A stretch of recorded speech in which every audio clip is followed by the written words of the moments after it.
So thank you for that question. It's a very important one in terms of the way people are feeling as numbers increase and as in some countries the situation gets worse before it will get better. What is very important for everyone across the world is to know what they can do to protect themselves and what they can do to protect their families. And we need everyone to be well informed. And it's important that everyone knows where to get good, reliable information, whether that's through WHO, to know how to protect yourselves and your family, or whether that's through your national governments. Not only to know how to protect yourself, but know what is the plan. You know, what are the plans of the government that are being enforced, and to know what your role is in playing that. It's important that that fear that people have, which is normal, be used in a productive way. Turning that fear, turning that energy into ways in which you can keep yourself busy. If you have to stay home because of national measures, you know, just because we have mentioned physical distancing, it doesn't mean that you have to be socially disconnected with your loved ones. So find ways in which you can communicate with your loved ones and your families to keep that connection while you're still being physically apart. Practical things we've been mentioning are washing your hands, making sure that you do good hand hygiene, and if you don't have access to soap and water, to use an alcohol-based rub.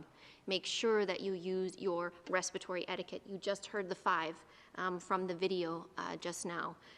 Making sure that you don't touch your face. These are things that everybody can do. Making sure that you keep your distance from individuals, especially if you are outside of your home, making sure you're keeping your distance from people. And if you're feeling well, stay home. Thank you very much, Dr. Van Kerkhoff. The next question is for Nobu from Jiri Press. Nobu, are you on the line? Yeah, thank you. Do you hear me? Very well, please go ahead. Okay, thank you very much. My name is Nobu from Jiji Press, Japanese news agency. My question is about Japan.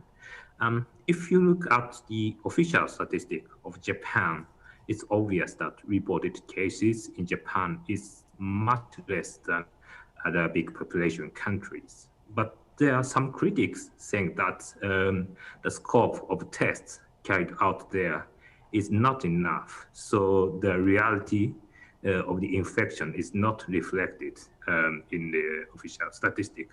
But on the other hand, the hospitals or clinics in Japan are not overloaded, so there are not so many patients with suspicious symptoms. So I'm a bit confused if Japan is doing well in containing the virus, or what we are seeing is just a tip of iceberg of the much bigger infection. So what's your view on this topic? Thank you very much. So I can start with that. So what we know, I just touched my face. I shouldn't touch my face. What we know works in countries is countries' aggressive actions in terms of finding cases, testing those cases, isolating those cases, treating them, and making sure that there is comprehensive contact tracing.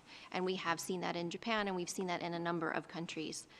We know that when contacts are identified, if they are quarantined and then followed so that they are tested if they develop symptoms, we know that that is a very effective way in which we can prevent onward transmission. We know that mobilizing your population and getting your population to be involved in this response, performing all of these actions of personal measures and hand hygiene and respiratory etiquette, staying home when necessary, we know that that works. But testing is a key part of the strategy globally. And you've heard the Director General emphasize, and you've heard Mike and I emphasize the need to do testing and to do this strategically, making sure you're focusing on your suspect cases and that you're testing your contacts who develop symptoms. These are fundamental actions that need to be part of a comprehensive approach all countries need to take to tackle this virus. And we have seen in several countries the effectiveness of these measures in terms of a reduction in cases. We've also seen in a number of countries they're looking for additional cases through existing respiratory disease systems. For example, looking at their ILI or their influenza-like illness surveillance systems that have been established for influenza. several countries are looking at those individuals who have respiratory disease, who show up through those those surveillance systems to test for COVID-19 to see if the virus is circulating. And we're gaining good insight from those countries to find out how many of those are positive, and it seems to be low.